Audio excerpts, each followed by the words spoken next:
another question is, Og ben Chabashan was holding on to the teva. Like, come on, what?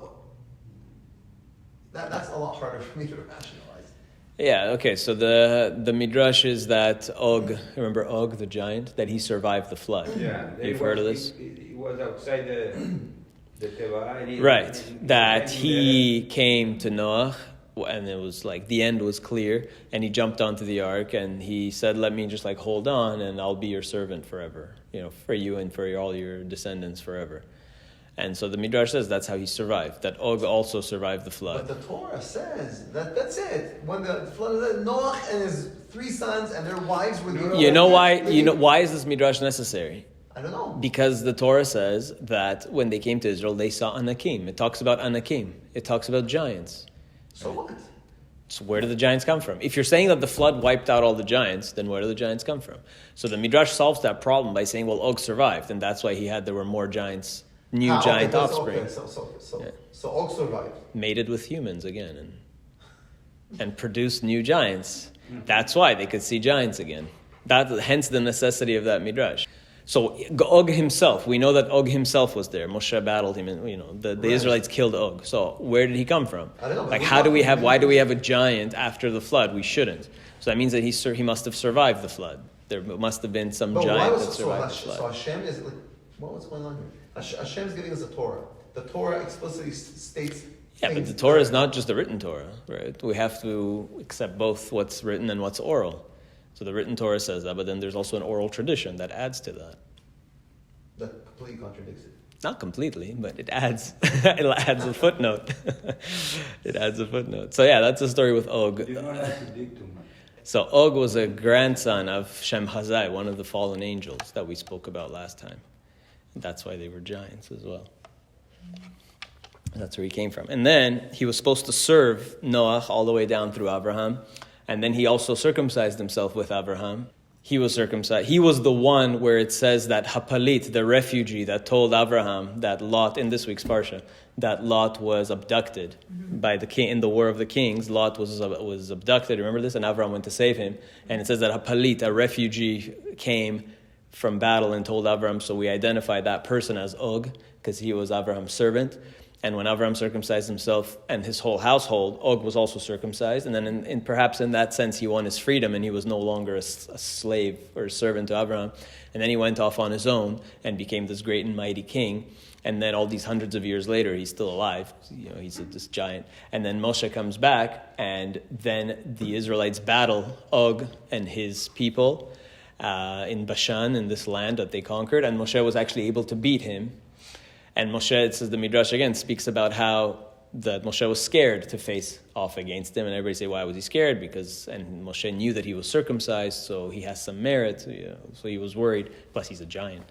So there's even like a Midrash that's not meant to be taken literally, of course, but it's really famous. It's one of the Midrashim that you cannot take literally, that Moshe jumped up into the air and struck Og with his axe and only touched only hit his ankle, meaning that Og was so big that he was...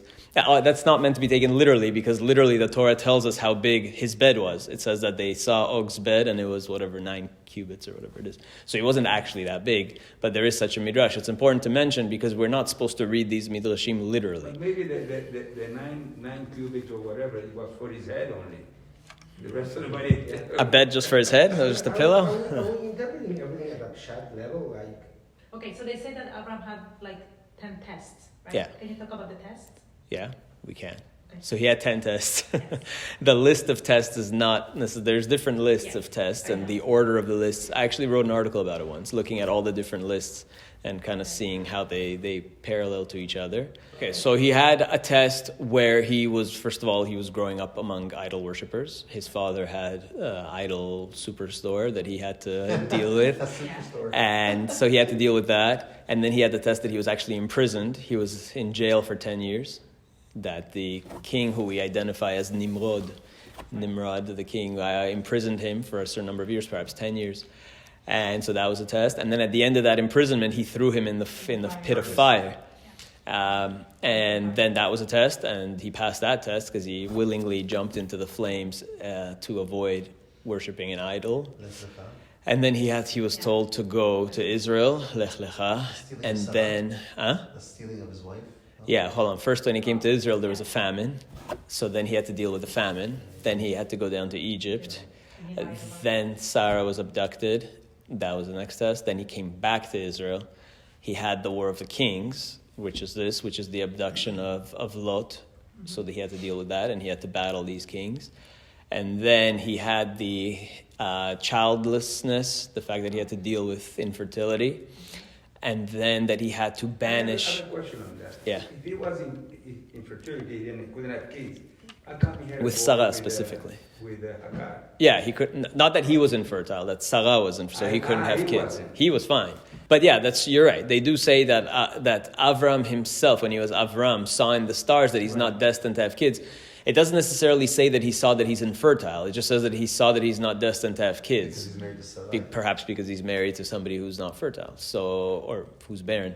So then God kind of changed his name, changed his fate, added the hay and so on. Well, he took away a yud and he For added 2 hays. Sarai. Yeah, he took out the Sarai. Yeah. He took out the yud from Sarai. Yeah. Right? And he Right. added a hay to him. Yeah. So I guess They each got a hay. They add up to the same at the end. Yeah. He took a 10, gave a 10, but I think the hay Right, good. was really significant. Right, the numerical value of their value together didn't change. But he took away from Sarai, he took away a letter and gave her a hay. Where did that yud go? Yehoshua. To Yehoshua, right? He was Hoshea, and then he became Yehoshua. So that yud went over there. There's always a conservation of characters and letters and things there. It's like in science, it's very scientific. There's a conservation of mass. Remember the law of conservation of mass? So in the same way, it says 5 times in the Tanakh, Eliyahu without a vav. Eliyahu is always Eliyahu. Aleph, Lamed, Yud, He, Vav. And then 5 times he's no vav. What happened? Eliah, but we still read it as Eliyahu. Like where it says in Malachi, where we say that Eliyahu will return, it says Eliyah Navi without a vav. So what happened to the vav? He lost his vav 5 times. So at the same time, 5 times in the Tanakh, you have Yaakov spelled with an extra vav. Oh, that's right. Yud Ayin Kuf Bet is the normal way, and then you have Yud Ayin Kuf Vav Bet. So now you see there's an equivalence there. 5 times Eliyahu without a vav, 5 times Yaakov with an extra vav. Yaakov took from Eliyahu collateral 5 times vav. He borrowed it from him and says, make sure you come back to bring Mashiach. Because Eliyahu never died. He came to heaven alive. And I suppose when Eliyahu came to heaven, Yaakov stopped him and said, wait a second. You're going to have to go back one day and finish the job. And he took 5 vavs from him as collateral. Transport yourself back to before 500 years ago, when people did not have books. There were no printing presses, nobody had books. Information was rare. You were lucky if you could have a set of Talmuds. If you were in a Jewish village somewhere, you were lucky if there was one Talmud set in town. If you wanted to learn, you'd probably have to travel to the main city somewhere where there was like a main yeshiva.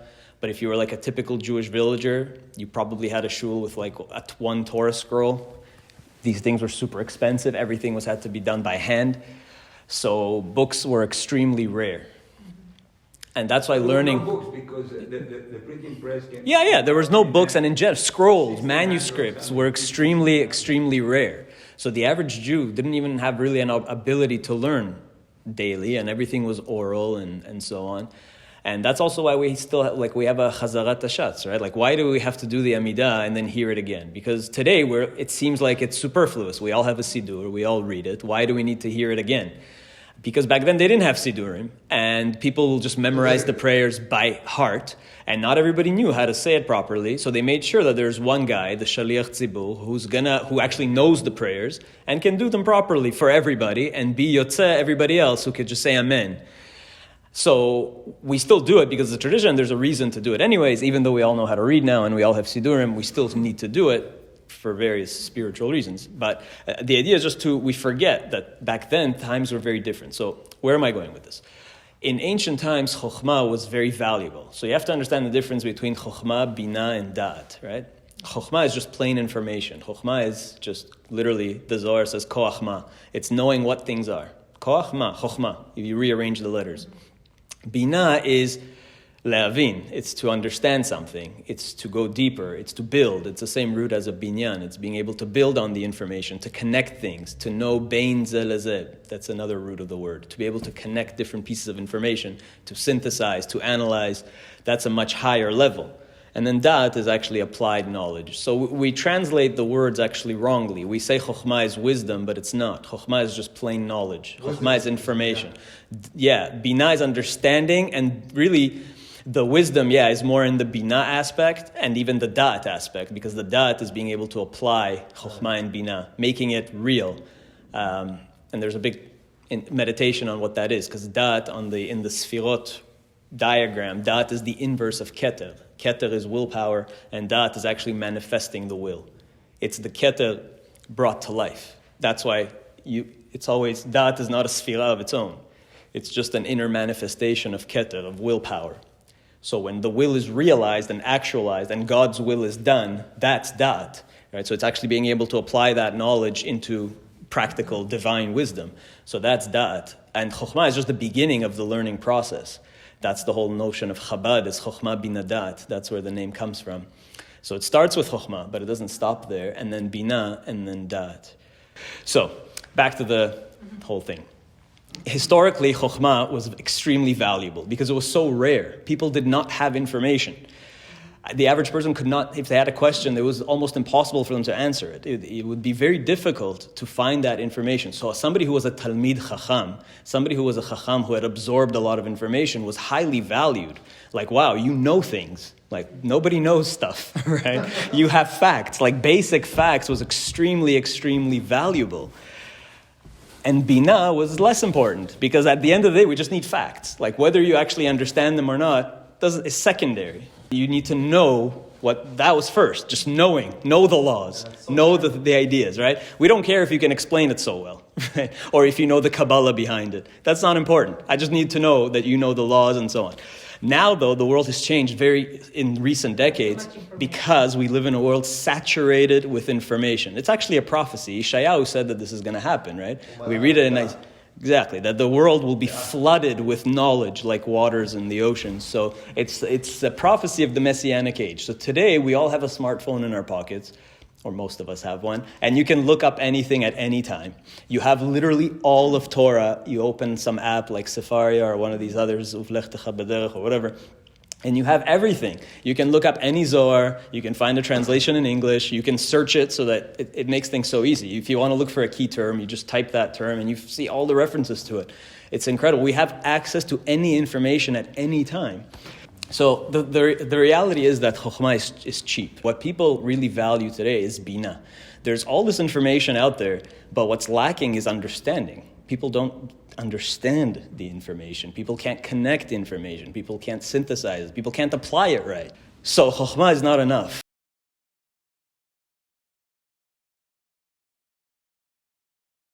Yeah, it's a reset, but it's not a complete reset. Because with Noach, he still survived, right? And his 8 people still survived. When we say the cosmic Shemitah, like a 7,000-year, that's like a total reset. That's like everybody. Nobody survives that. No, not one person. It's a totally new reality, completely new. But the idea of cosmic Shemittot is different. That's just a set cycle of every 7,000 years resetting all of reality. Each one has a different flavor. So each 7,000, we talked about this, I think, on Yom Kippur, Rosh Hashanah, that, the first Shemitah was a Shemitah of Chesed, of kindness, of good energy. Of the second Shemitah, that most people say we're in the second Shemitah, was a time of Gvura.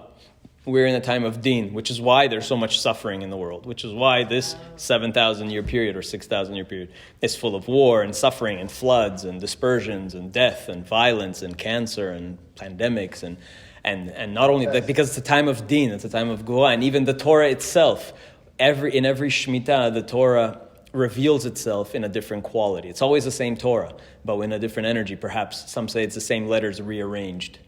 So right. So in our Shemitah, because we're in the realm of Din and Gvura, the Torah is very hard. It's full of laws. It's very strict. It's full of lots of judgment, lots of punishment. Whereas in the time of Chesed, it would have been actually more positive. Maybe there was less rules and halachot and stringencies and restrictions, right? So there is that idea as well, that every Shemitah, it follows the 7 kind of Kabbalistic midot, that first was Chesed, Gvura, the next will be Tiferet, a balanced, and then Netzach, and Hod, and And they Yisod. say when Mashiach comes, because the Torah doesn't have nekudot because of that. It could be the same words. Yeah, but you can the rearrange Torah. them. Yeah, exactly. Okay, the Nachash. On the question of the Nachash. So you have Adam and Eve in the garden, and it says that they were naked and not ashamed. And then it says that Nachash was the most naked of all the animals. Oh. The Torah is poetry. It makes that, it's not a coincidence. It says it's translated as he was the most cunning of all the creatures that God had made in the garden. He was the smartest. Yeah, I understand that the words are different. I'm saying the root is the same, though. And that's not a coincidence that the root is the same. So the Nachash, of course, was not a snake. That's a common misconception. Because he became a snake, right? The punishment was that God ripped off his limbs and condemned him to slither on the ground, which means that originally he was not a snake. And he could speak, obviously. And so there's various levels of understanding exactly what happened here. Okay. It was some kind of angel, an angelic being, yeah. Generally, we see the Nachash as an angel. And of course, God created all the angels, so God created the Nachash too. There's various ways of understanding this. I think one way is that Adam and Eve were meant to eat from the tree of knowledge, because if they hadn't, we wouldn't be here. So all this history had to You happen. wouldn't have created it too. Yeah, So exactly. how is that possible? Why create it to begin with if you don't want them to eat it, right? And make it so enticing, like putting candy in front of a child and saying, don't eat this candy. Right? Eat all the other candies, but don't eat this one. And put it right in front of them, right? Make a beautiful tree, make it the most beautiful, and say you can't eat it. So the truth is they weren't eating it. God told them not to, and they didn't. But then God needed them to. So then he sent the Nachash. Because who sent the Nachash? Yeah. Where did the Nachash come from? God made the Nachash, Okay, so, and but for me it's so convoluted, like, you know. Okay, so, like, you know. so why? The question is, why do that? Exactly. Because God had to create a perfect world. He couldn't create a world with evil, because then it would imply that like God is evil or something. God made something bad. God created a perfect world, and then gave humans the choice of what do you want to do with this world. It's all up to you. That's why he made this tree of Etz Da'at Tov Vera, literally, which means the tree of Da'at Tov Vera. It literally, what we just learned what Da'at means, right? It's really of being able to grasp good and evil. They had no knowledge, no understanding of good and evil before, right? They lived in a perfect reality where it was a garden of pleasures, but how can you really appreciate the pleasure if you've never experienced any kind of pain? The pleasure would just be very dull very quickly. Right, it's all relative. Really. Exactly. So that's why in the Garden of Eden, they knew neither good or bad. There was no tov or ra in the garden. It was just monotonous. It was just bland. There was literally nothing to do. There was no growth. There were no tests, no challenges, But nothing. God could have created No Adam procreation and Eve even. with that knowledge. And you think they were bored because they had nothing to do? They were bored? They were. What is there to do? How much pleasure can you really get? Okay, but So you've ate all the fruits, and then what? So you create this world, you give man the choice to decide what kind of life they want. Do you want the simple life of just this, the Garden of Eden, eat from the tree of life, Etz Chaim, and then you're going to have this forever?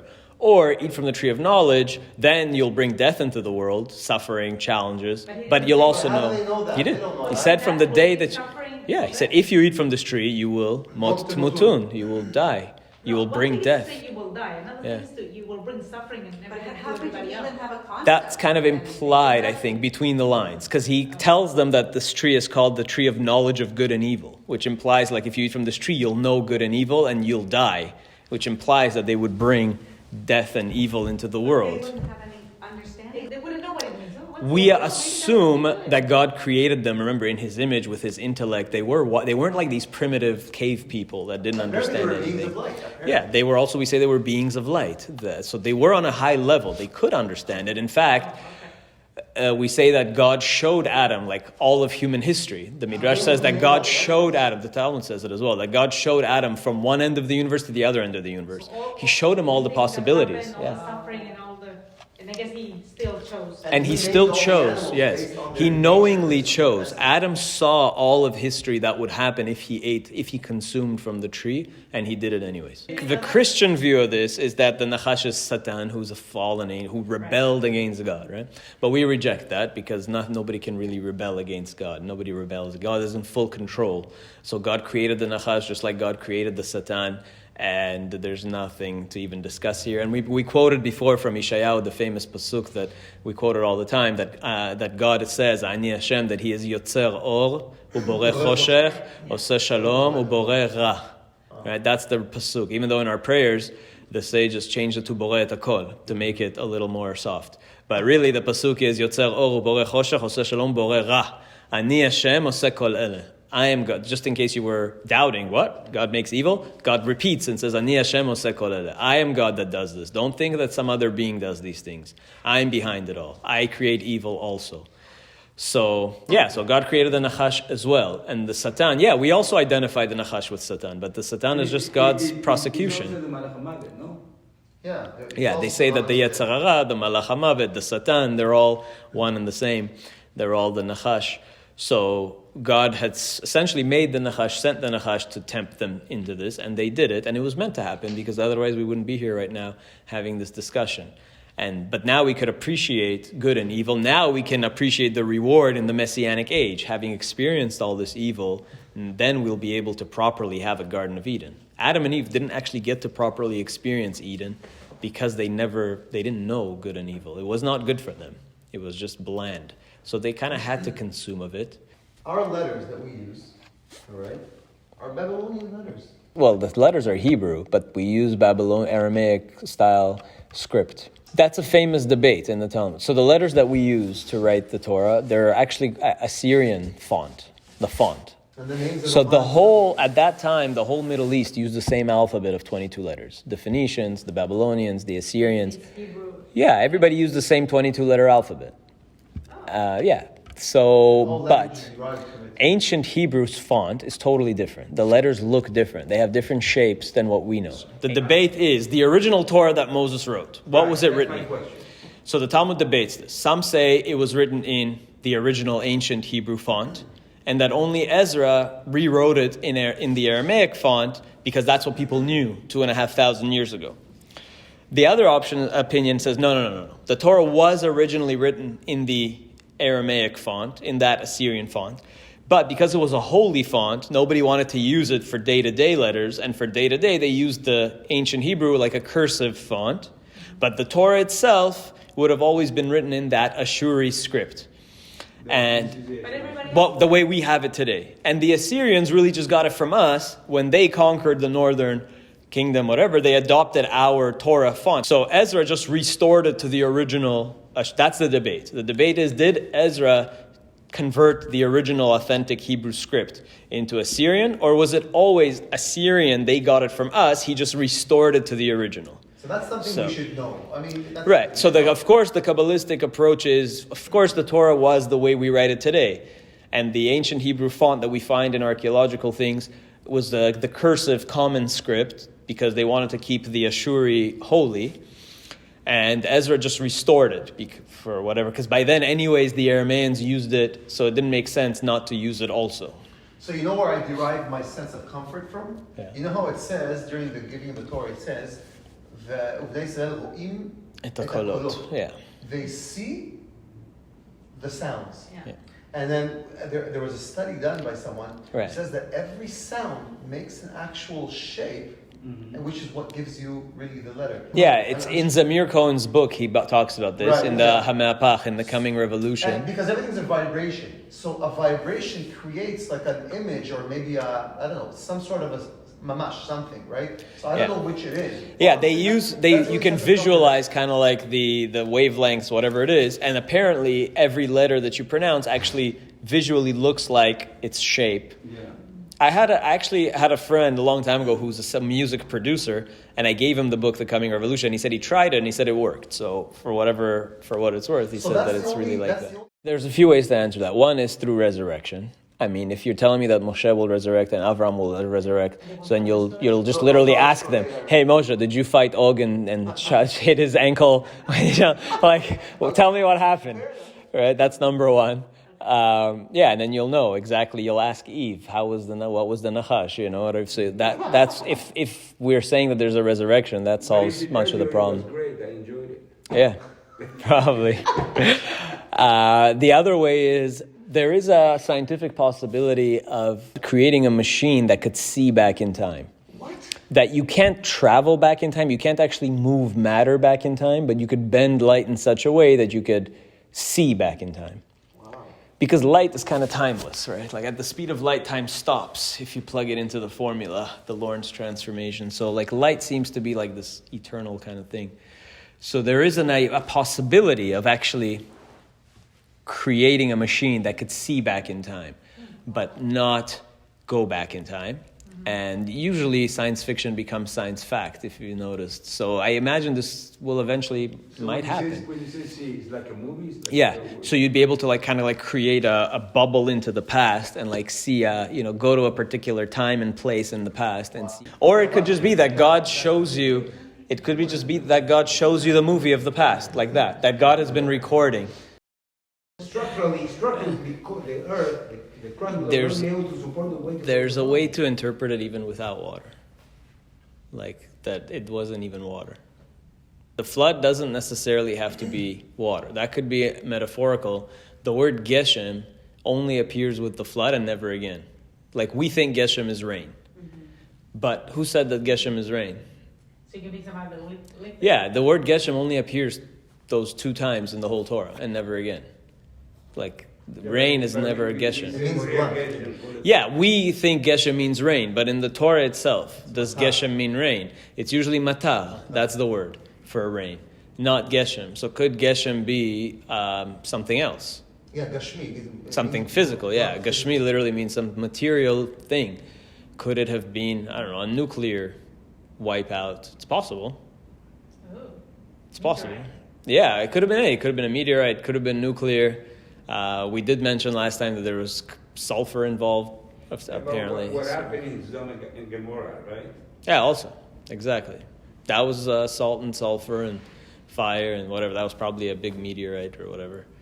So we don't know. Not doesn't necessarily have to be water. That could also be a metaphor. That the whole point is that the world was reset, that everybody was exterminated and reset. It was all covered with water. It does, but there is also some said that there wasn't a global flood. It was just the Middle East was flooded. Right. And to them, it would have seemed like perhaps a global flood. But really, when you read, it doesn't necessarily say that the whole world was submerged. You could imply that. All the living was submerged. Yeah, there is this theory, which is a really interesting one, that the flood only took place in what is today the Persian Gulf. Right. So in the Persian Gulf, it's all underwater today. But the strait, it's a really narrow strait. So if you were to just close that off, you could potentially have a dry plain over there. So there's an idea that that's where the Garden of Eden was. If you actually look at the 4 rivers, the Torah says that out of the Garden of Eden came out 4 rivers. So 2 of them we know, the 2 rivers in Iraq, the Tigris and the Euphrates. What are the other 2 rivers? The Gihon and the Pishon, we don't know what it is. But it looks like from satellite imagery, it looks like Saudi Arabia used to have 2 rivers that have now dried out. And if you follow those 2 and you follow the Tigris and Euphrates, they meet at the Persian Gulf, what is today in the Persian Gulf. So there is this idea that Eden was actually there where the Persian Gulf is. And the earliest civilizations, those first 10 generations, they wouldn't have expanded very far from there. We're not talking a lot of time. So everybody was really concentrated in that region around the Persian Gulf. And it's that those straits were opened up, and then the water just flooded that, and that's where the flood occurred, that the flood was only in the Persian Gulf. So there is such an idea, which is more probably in line, is more scientific, rational, kind of makes more sense. Then you avoid all the issues of how could you actually submerge the entire planet in so much water, which doesn't seem to scientifically work. And it solves all the other issues as well from a different perspective. If that's the case, if it's just the Persian Gulf, now having a simple wooden vessel with all the local creatures is no longer a problem, right? The other way, it's a huge problem. How do you get millions of species from around the world, from different climates? It's not possible. But if you're saying that it was just the local fauna of the Persian Gulf, if it was just the local animals, then it's easy. Now you can definitely fit them. You can even have enough food for them probably. And now you can take it really on pshat value, the whole story, if you're saying that it's just the Persian Gulf. And that's in line with many of the Midrashim say that Israel was never submerged, for instance. How did, when Noach sent the dove and it came back with an olive leaf, where did it get an olive leaf? Okay, so they're saying it got it from Israel because Israel was not submerged. But why did So what is today the Persian Gulf would have just been like a smaller kind of remnant. The flood would have covered a slightly larger area, and like the Persian Gulf is what's left of the flood, right? So some of the water did recede. They found dry land.